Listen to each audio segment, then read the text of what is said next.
ডাল বাটা শাক, এই যে সব কিছু সাজিয়ে নিয়েছি। প্রথমে দেবো ডাল বাটা, পেঁয়াজ কুচি, লঙ্কা কুচি, চালের গুঁড়ি, বেসন, লবণ, সব শেষে দেবো হলুদ গুঁড়ো।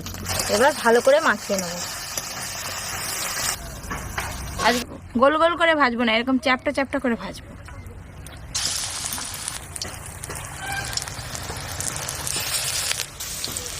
দিদি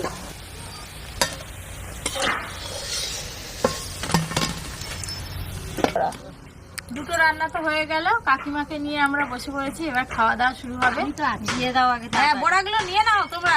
সবসময় খাওয়াতে আছি। শীতের স্পেশাল রান্না, বেগুন দিয়ে হাঁসের ডিম রান্না। দেখে যা সুন্দর লাগছে, আমি তো জানি খেতে খুব সুন্দরই হবে।